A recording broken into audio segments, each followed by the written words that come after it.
Olá, nós somos mais de 50% da população brasileira e também do eleitorado do país. Apesar disso, a participação feminina da mulher em todas as esferas de poder, seja na política, economia, ainda está muito aquém do que deveríamos estar. Então, pensando nessa participação feminina na política em 2026, vamos ter um ano eleitoral, sensíveis a tanta violência que está sendo cometida contra a mulher. Cada vez mais campanhas são feitas e cada vez mais cenários de violência são criados de maneira cada vez mais bárbara. Pensando em todo esse cenário e como a mulher precisa estar em todo lugar e ocupar espaços de maneira respeitosa e independente, a ANC criou esse projeto chamado Poder e Ação Substantivos Femininos. Esse projeto a gente vai ouvir mulheres inspiradoras, com histórias, com trajetórias que marcam e que inspiram outras mulheres.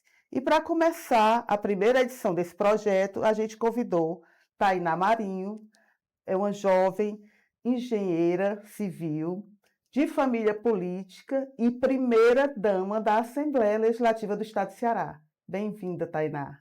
É isso mesmo, Sueli. Muito obrigada pelo convite. Quero agradecer a todos que fazem a ANC, quero agradecer a todos que nos acompanham, a todo o público e dizer que é uma grande honra estar aqui conversando com vocês para falar mais sobre mim, sobre o trabalho que nós estamos desempenhando na Assembleia. Tainá, você é filha de Barroquinha.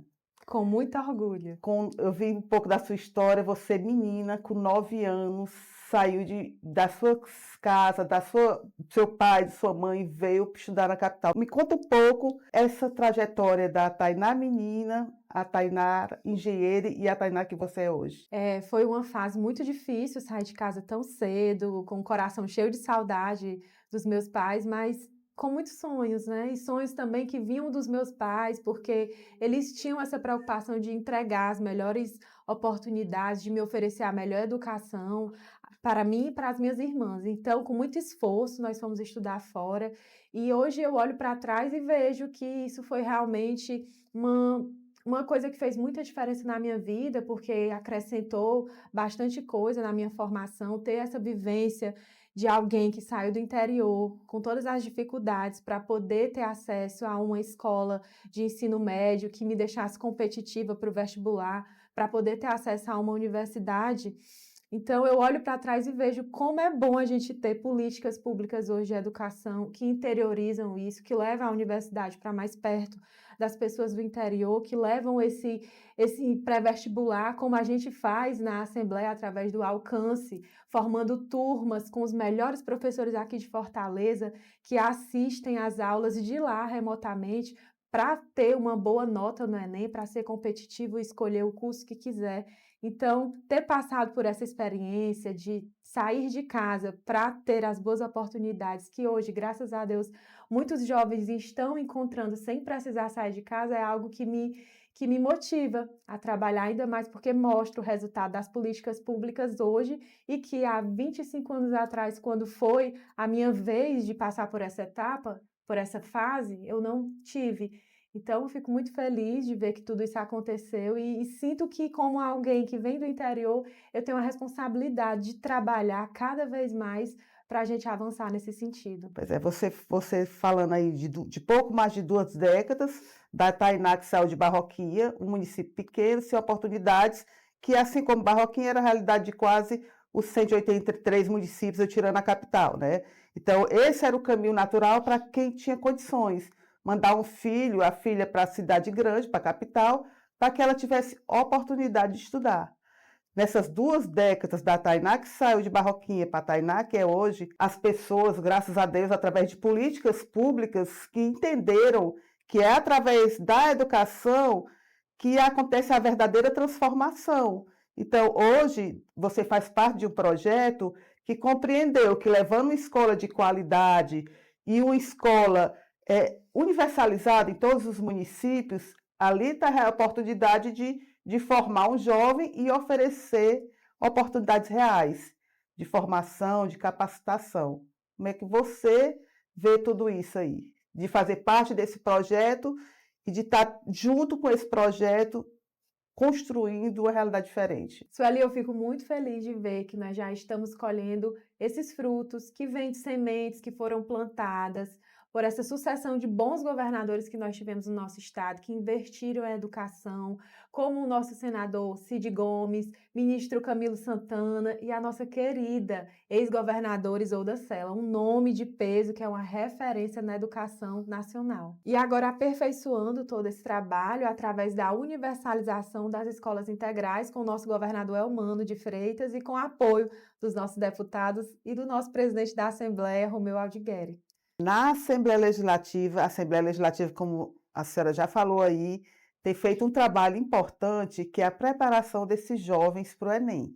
Só que nessa gestão, através da gestão Romeu Aldigueri e com a sua intervenção, houve um plus a mais nisso aí, que foi a preocupação também com a saúde física e mental desses jovens que estão se preparando. Me fale um pouquinho sobre isso aí. O programa Alcance, Sueli, ele vem já de outras gestões, é um projeto já consolidado da Assembleia Legislativa do Ceará, mas agora, quando a gente começou a acompanhar de pertinho, nós percebemos que existe uma demanda muito grande pela questão da saúde, do bem-estar físico, do bem-estar emocional dessa juventude. Então, a gente entrou também com um novo eixo nesse projeto, que é o cuidado da saúde mental, da saúde física. Então, a gente disponibilizou profissionais de saúde para fazer o acompanhamento dessa moçada que está lá estudando para o Enem, fazendo aula semanalmente de pré-vestibular e agora também tendo acesso aos nossos serviços do Departamento de Saúde da Assembleia. E a procura foi altíssima, nós estamos muito felizes com o resultado e vendo também que esses jovens estão tendo condições de chegarem mais competitivos no vestibular porque eles estão se sentindo melhor consigo mesmos. Mais seguros, porque ter esse suporte que antes eles não tinham. Com certeza, e é muito importante a questão da saúde mental, principalmente. A gente vê que nesses últimos tempos tem sido um tema muito abordado, muito importante para todos nós. E essa juventude, quando está estudando para pré-vestibular, eles realmente sentem essa carência, esse cuidado, esse olhar voltado para a preparação do psicológico. Para além desse suporte pontual aí do Alcance Mais Saúde, você também, como primeira-dama, tem feito um trabalho muito importante no CIAD, que já foi um projeto deixado pela ex-primeira-dama, Cristiane Leitão, que, na verdade, começou com O Mundo o Azul. Mundo Azul na gestão do Sarto, mas que foi muito aperfeiçoado na gestão do que Evandro, veio também através da primeira-dama Cristiane Leitão, e o Mundo Azul foi uma iniciativa da ex-primeira-dama. da Natália. Isso, a Sim. Natália. Então, é muito bom a gente ver que as mulheres As vêm mulheres, fazendo parte é dessas isso. iniciativas de inclusão. Por isso a importância, como a gente falou no começo, do olhar sensível, Isso. da participação da mulher, porque surgiu aquela sementezinha ali na gestão do Sarto, que ainda começou bem acanhada, ganhou uma dimensão maior na gestão do Evandro através da primeira-dama Cristiane Leitão, e agora, na gestão Romeu Aldigueri, você, como primeira-dama, tem levantado ainda mais isso aí. Como é que você se sente participando desse projeto e sabendo que você está fazendo a diferença para essas crianças e adolescentes com síndrome de Down, com autismo e para essas famílias de servidores da Assembleia e das pessoas do entorno? Porque o acesso a isso é muito difícil e a Assembleia oferecendo essa oportunidade é um diferencial muito grande. Bom, Sueli, o CIAD é um projeto que já existe e que se destaca estadualmente porque nós oferecemos um serviço que realmente é diferenciado. Nós temos um acompanhamento individualizado de todas essas crianças e esses adolescentes. Nós temos profissionais que se integram nessas terapias, oferecendo para eles um atendimento multidisciplinar, nós acolhemos a família, então eu fico muito feliz de ver os resultados positivos e também de servir como modelo, porque nós já recebemos muitos prefeitos, muitos secretários de saúde, de assistente social, deputados mesmo até de outros estados já vieram até aqui para conhecer melhor, para saber como a gente trabalha, então fico muito feliz de servir como esse exemplo de sucesso e também também de fazer, de certa forma, um matriciamento através de oficinas de formação com a nossa equipe, indo até os municípios do interior para falar sobre o que a gente faz e preparar melhor esses profissionais que estão lá na ponta, trabalhando com essa demanda gigantesca que chega todos os dias para a gente, que são as crianças autistas. É uma preocupação que parece que isso é uma preocupação nesse momento em que a Assembleia vive tendo a senhora como primeira-dama, essa questão de incluir, de tentar puxar, eu falo do selo que a senhora criou, do Conselho Tutelar, que Sim. teve essa preocupação de capacitar esses conselhos, de premiar esses municípios pelas essas boas práticas. Como é que surgiu essa ideia e qual é o resultado de tudo isso na prática nos municípios? Qual vai ser esse resultado? Sueli, quando a gente começou a pensar nos projetos, né, nos eixos que nós iríamos trabalhar na gestão do Romeu, nós falamos sempre sobre a juventude. É tanto que nós estamos aí com o Ceará de Valores, que é um grande projeto também, que está formando, qualificando mais de 10.000 jovens por todo o nosso estado. Foi aberta as inscrições e a gente conseguiu, em pouquíssimas horas, preencher todas as vagas que estavam disponíveis. E temos feito visitas em muitos municípios para levar palestras, para levar formação e poder preparar esses jovens para o mercado de trabalho. Mas, ao mesmo tempo, eu também pensava na infância, porque os jovens, as crianças de hoje serão os jovens de amanhã. Então, quando a gente começar a imaginar as possibilidades, me veio à mente o conselheiro tutelar. Porque o conselheiro tutelar, ele é o agente de fato e de direito que está ali para defender essas crianças de todo e qualquer tipo de violência. E nos últimos tempos a gente tem visto que eles têm sido muito estigmatizados. Eles têm sido vistos como agentes punitivos, como pessoas que chegam ali para tomar medidas duras, que não são bem-vindas. Então, a gente fez essa formação como uma forma de chamar esses conselheiros para perto, para capacitar, para levar para eles conhecimentos que são imprescindíveis para essa melhor atuação, falar sobre identificação dos diversos tipos de violência, falar sobre os fluxos que devem ser dados mediante um caso de violência e, ao mesmo tempo, fazer um convite geral para toda a nossa sociedade civil de olhar melhor, de olhar com mais carinho para cada conselheiro e cada conselheiro tutelar, para dar para ele esse espaço, esse empoderamento que ele precisa para poder fazer o trabalho dele. E, ao mesmo tempo, nós também colocamos as escolas dentro desse circuito, porque no final da nossa formação, nós entregamos para eles um jogo que era para ser aplicado dentro das escolas. Então, era um momento de interação, um momento de dinamismo para as crianças, para os professores, para toda a comunidade escolar, e o conselheiro tutelar estava ali protagonizando todo esse momento. Então,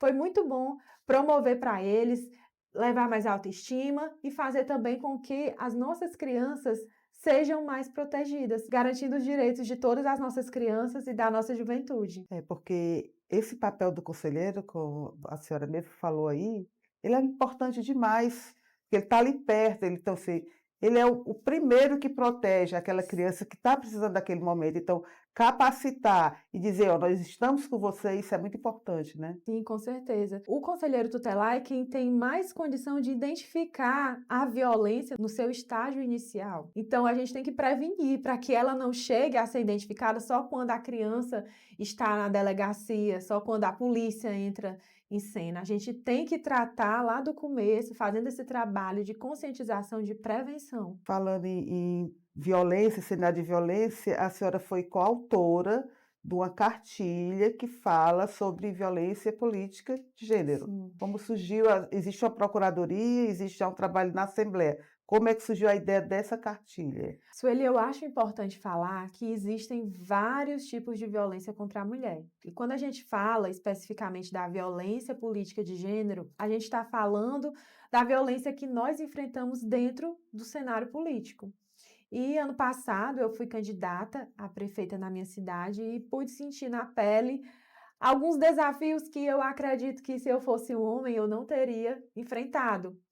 Quando eu entrava na casa das pessoas, quando eu ia falar sobre as minhas ideias, sobre os meus projetos, eu percebia que as pessoas não tinham muito interesse no primeiro momento, porque elas estavam mais interessadas em outras coisas, em falar da minha roupa, em falar da minha aparência, em falar de coisas da minha vida pessoal. E é muito triste a gente lidar com isso, porque a gente quer ser julgada pela nossa competência, é pelas nossas ideias, é pelos projetos que a gente quer fazer acontecer.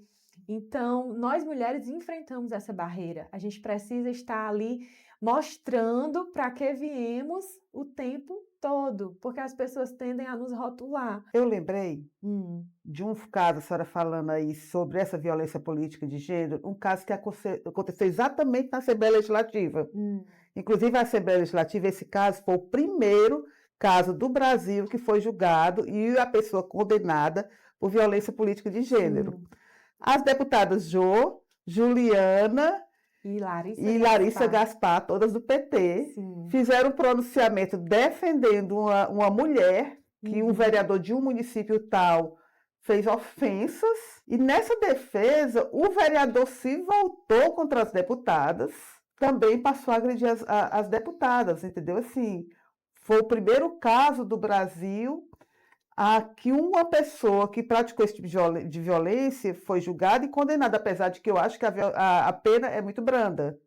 Mas são situações como essa que a senhora relatou, situações como aquela mulher do interior, como as deputadas sofreram, que desmotivam as mulheres a entrar na política. Sim. E isso é muito ruim. A gente precisa de mais mulheres, porque é esse olhar sensível, é essa visão diferenciada que conquistam algumas coisas para a sociedade. E por conta de situações como essa que a senhora viveu, como as deputadas, mulheres, além da questão da mulher não ter tanto essa base de apoio, essa rede de apoio para entrar na política, as que entram são desqualificadas, são silenciadas. Então, isso é um fato, é uma das violências que nós, Sim. enquanto mulheres, sofremos.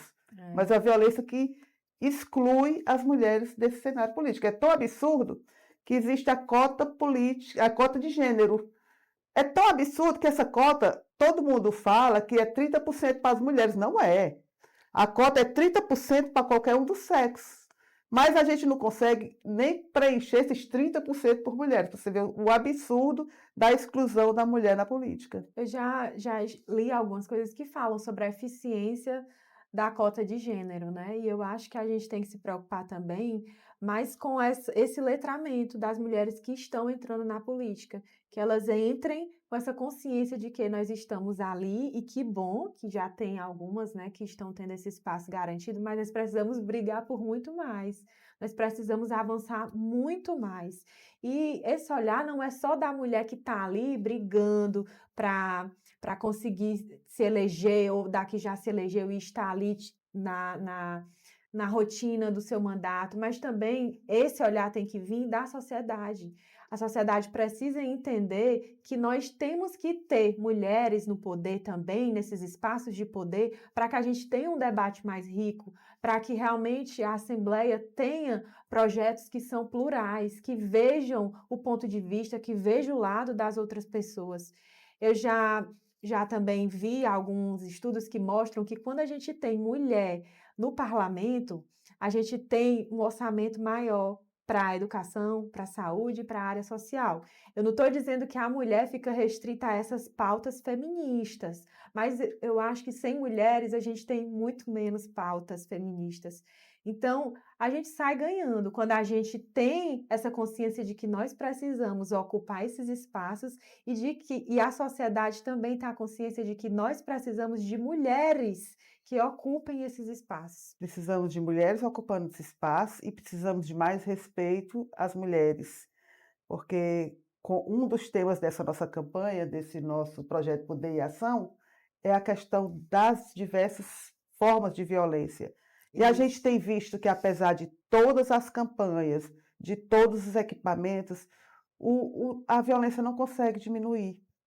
Então, assim, é preciso uma sociedade que tenha um olhar diferenciado, é preciso sororidade, é preciso inclusão, é preciso uma série de fatores para que a gente, enquanto mulher, se sinta segura para sair à rua, fique confortável de ter uma filha ali, porque você sabe que ela vai ser respeitada. Eu acho que o grande desafio é transformar todas essas nossas campanhas, essas nossas ações em, de fato, resultados concretos. E isso só vai acontecer quando a sociedade se mobilizar em torno dessa pauta, quando a sociedade entender que tudo isso é consequência de um fenômeno estrutural, cultural, que começa lá dentro das nossas casas. Já a partir da infância, de você já criar um filho, já ele respeitando a amiguinha, respeitando, assim, vem da base, tudo vem da Isso. base. E eu também acho importante, Sueli, que a gente construa um entendimento de que, se a mulher está na política, ela não deve ser julgada pela roupa, pelo cabelo, pelo corpo dela, porque a gente está ali para fazer elogios, para fazer críticas, da mesma forma que a gente faz a homens que também são políticos, mas que quando nós vamos criticá-los, a gente precisa atingir o alvo certo. Qual é o alvo? É a transparência, é o trabalho, é a prestação de conta, são os projetos, são as ações, é isso que tem que interessar para qualquer pessoa que entra na política, seja ela homem ou mulher. Sim, e dentro desse projeto político, Tainá Maria foi candidata a prefeita, quase chega, mas continua na vida política dentro da Assembleia como primeira-dama. E para 2026, o que é que vai ser? Vai ser candidata? Qual partido? Sueli, eu quero muito somar e deixar uma marca do meu trabalho, independente do lugar que eu esteja e independente de ter um mandato eletivo ou não. E a prova disso é que eu estou diariamente trabalhando na Assembleia, mesmo sem ter um vínculo formal com aquela casa. O trabalho de primeira-dama é um trabalho voluntário. E agora, como as eleições de 2026 estão se aproximando, é natural que a gente converse com os nossos líderes, Camilo Santana, Elmano de Freitas, nosso senador Cid Gomes, para falar sobre novas possibilidades, para falar sobre articulações que vão nos fazer chegar mais forte nas eleições do ano que vem. É tanto que Romeu será candidato a deputado federal e eu tenho certeza que o Ceará vai ganhar muito com a participação dele nas discussões em Brasília, porque Romeu é um jurista, é uma pessoa que tem muito a acrescentar, vai enriquecer o debate e a gente vai conseguir avançar nessas legislações. Mas, ao mesmo tempo, ele fez um grande trabalho aqui na Assembleia. Em apenas 6 anos de mandato, ele foi líder do governo, está agora como presidente, e então as pessoas começam a especular nomes que possam dar sucessão a esse trabalho. E foi ventilado já o nome do irmão dele, Aníbal Filho, prefeito de Granja, um grande prefeito que revolucionou aquela cidade e que é uma referência nacional bastante conhecida. E o meu nome também tem começado a circular nos últimos dias. E isso me honra muito porque eu estou sendo vista como uma possibilidade. Até porque, pelo trabalho que a senhora vem fazendo, por estar em todos os locais, acompanhada do seu esposo, né? E você fala aí no deputado Romeu, ele chegando no Congresso, ele tem toda uma bagagem de experiências em órgãos federais, em órgãos estaduais, como gestor municipal e como presidente da Assembleia, líder do governo. Então, assim, carrega uma bagagem para chegar lá no Congresso Nacional. Sim, eu tenho certeza que nós estaremos muito bem representados com o Romeu na Câmara Federal. Ele vai enriquecer muito o debate, ele é competente, ele é trabalhador, ele é dedicado. Eu tenho certeza que ele vai fazer com que o Ceará chegue muito mais longe. Pois é isso. Esse nosso projeto é exatamente isso. Nós vamos discutir. Eu sei que é uma cimentinha, eu sei que a gente, por mais que fale, as coisas parece que são difíceis, mas a gente tem que continuar falando. É verdade. Eu estou muito feliz de ver que vocês estão tendo essa iniciativa, principalmente porque nós estamos vivendo um período muito turbulento, né, nessa questão da violência contra as mulheres. Nós tivemos nesses últimos dias casos que assustam, porque é de uma crueldade, é de uma desumanidade que a gente pensa até que não é verdade, que não pode ser, mas infelizmente é. E é muito mais comum do que o que a gente pensa.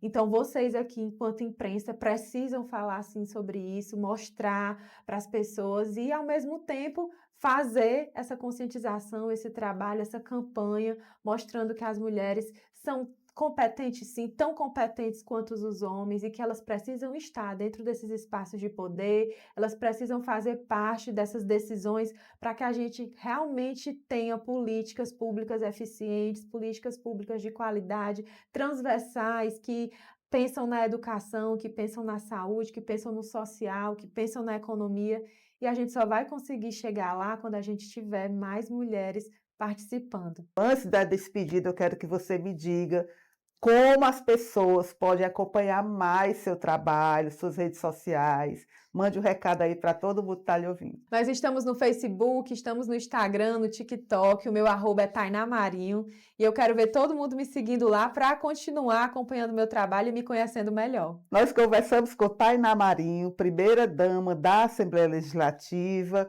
uma mulher de raízes políticas, que está revolucionando muitas ações na Assembleia Legislativa, e ela é a primeira mulher desse nosso projeto, Poder em Ação, Substantivos Femininos, que vai abrir com a primeira-dama da Assembleia, Tainá, mas vamos receber aqui nomes de grandes mulheres que servem de inspiração para todas nós. Muito obrigada, Tainá. Muito obrigada, Sueli. Muito obrigada a todo o público da ANC e, em especial, às mulheres. Tchau, pessoal. Até nosso próximo encontro.